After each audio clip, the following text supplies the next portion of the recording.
Hey everyone, Mr. MC here. This is guide for round 7 of the Nations Cup. Again, let's get this started. Use the path on the left just before the 50-meter mark as your braking point. You'll be controlling your braking power along these two turns so you can still have the flexibility to turn as you slow down. Try to get as close as you can to the inside of the turn, and when the curb on the right ends, you can carefully start to accelerate. Then for the S's, all you have to do is do lots of throttle control.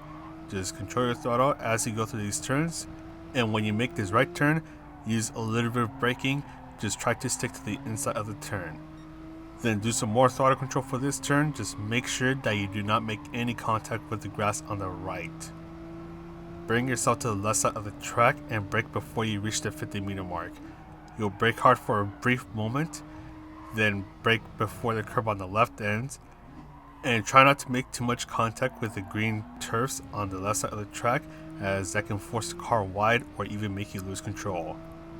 When the curb on the right ends, you want to start to brake as much as you can, then gradually ease off of the brakes. Let the car cruise for just a moment, so no input at all. Just let the car rotate, straighten it out as fast as you can, and then start to fully accelerate.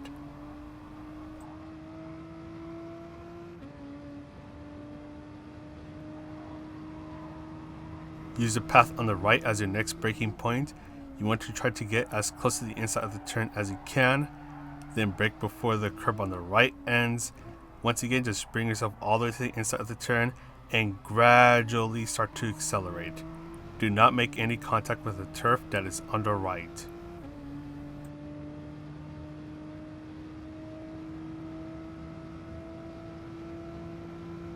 Turn in at the 50-meter mark, and all you have to do is just ease off the throttle.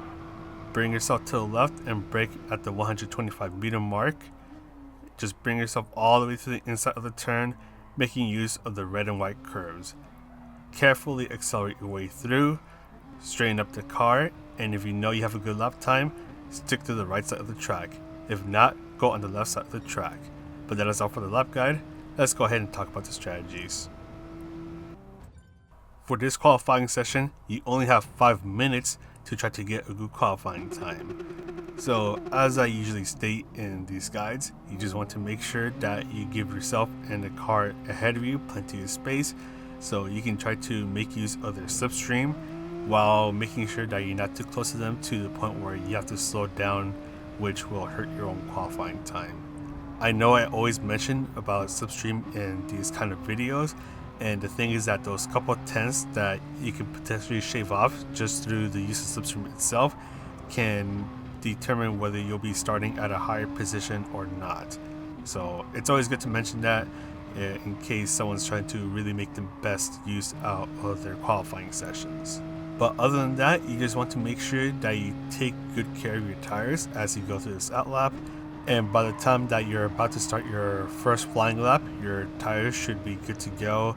And if they have minimal wear, that'll help you out just a little bit more. But other than that, that is pretty much it for this qualifying session guide. And with the 5 minutes of the qualifying session, you'll only have enough time to do 2 flying laps. As of the making of this video, the Nissan GT-R GT3 is the go-to car. So even though this car isn't the best when it comes to turning, in other words the first half of the lap, it'll make up for it in the second half of the lap when it is all about speed. So this car is pretty much a rocket ship when it comes to straight line speed, so you'll be able to go really fast, and if you're under the slipstream, your car is just going to go even faster. So if you're in a race and someone else is in a car that pretty much isn't the GT-R, they're going to have a hard time keeping up with you, especially on the second half of the lap. And one thing about this car is that when it's on the racing soft and medium tires, it feels a lot better to drive. But the thing is that once you're on the racing hard tires, and luckily you'll be on it for only 1 lap, the GT-R becomes miserable to drive. So that's something that you really have to watch out for. And when your tires are wearing out, you also have to be really careful about how you drive it. But other than that, the Nissan GT-R GT3 is the go-to car for this race. If you're looking for an alternative, check out the GR Super Racing concept. So let's go ahead and talk about the pit strategies.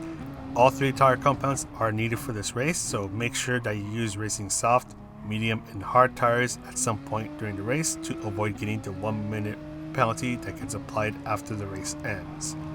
Fuel is also an issue, so you want to shift when the bar on the bottom of the screen is around 75 to 80% full.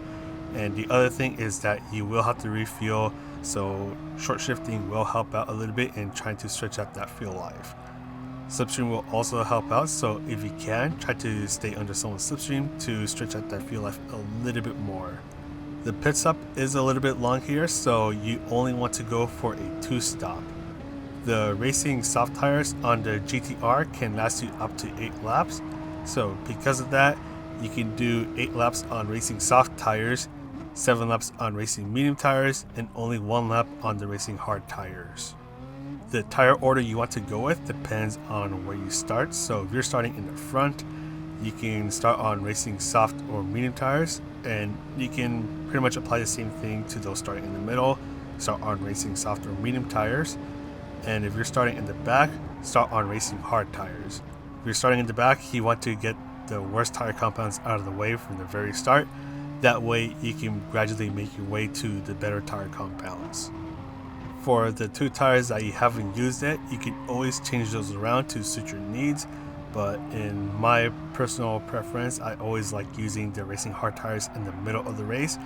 That way I can have the racing medium or the soft tire, whichever one I haven't used, I can just leave that for the final stint. But other than that, that is pretty much it for this guide. Just don't forget that the racing soft tires can last you up to 8 laps.